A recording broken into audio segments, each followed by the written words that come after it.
Hi again. Welcome to another interesting and informative session on career growth.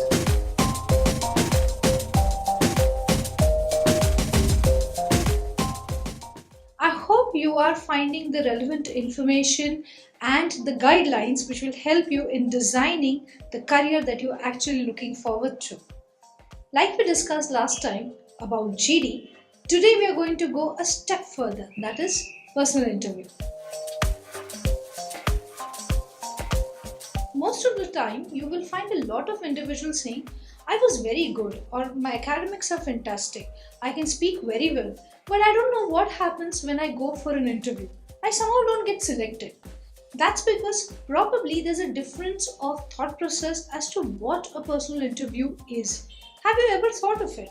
Why do they conduct a personal interview? As the name suggests, personal interview. And mind you, it's not an interrogation. So you need not fear about anything. It is just an interaction between the potential employer and the employee where they both are trying to figure out, are you the right fit?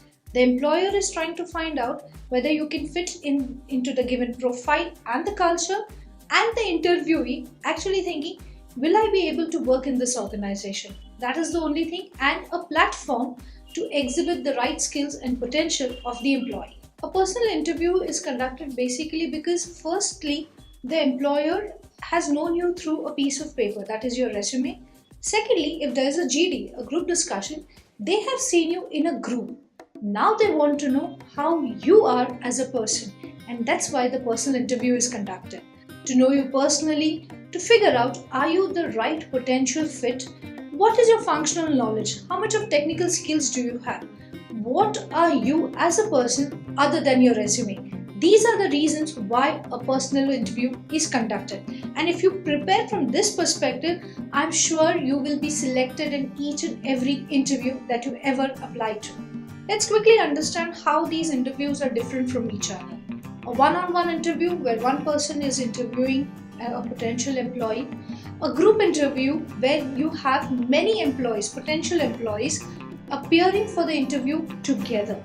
In an HR or a behavioral interview, they are trying to figure out how are you as a person, what skills do you have. They might be giving you certain situations, simulations to figure out what are your qualities that actually come to the surface, which can be helpful to the organization that you will be applying to. A stress interview, as the word says, they are just going to give you stress to figure out how do you manage yourself in terms of crisis and problems, and can you be the solution provider that they are looking forward to. Then there are technical interviews or functional interviews where it is going to be focusing only on the knowledge that you have, the subject knowledge. So you be prepared as to which sort of interview you will be going through. Maybe you may have a one-on-one interview followed by a technical interview followed by an HR interview. There may be many rounds of interview and the duration may vary. You may have a 15-minute interview, you may even have a 3-hour interview. If you have a telephone interview or a Skype interview, know why and whom you are applying to. Irrespective of the fact that you are going to be at home and going to give the interview, be your best professional and formal attired person only. Keep that in mind. The technology is ensuring that you save time and overcome the obstacles of geographical boundaries. That is the only reason why a Skype or a telephonic interview is actually conducted. You have everything kept at your disposal so that you can access it at any point in time. That's one advantage of having a telephonic interview. For the tips, please remember, arrive early, at least 10-15 minutes before your interview time. The reason is there might be certain formalities that you might have to complete.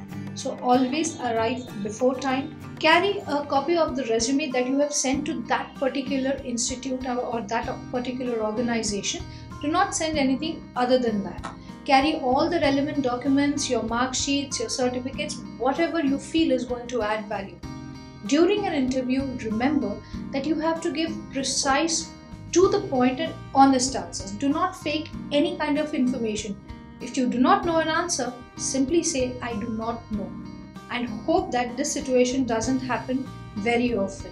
Be precise, ensure that your answers are To the point. Listen very carefully. Many a times students miss out on this fact that they are supposed to listen to the question also. So listen carefully. Be watchful of your body language.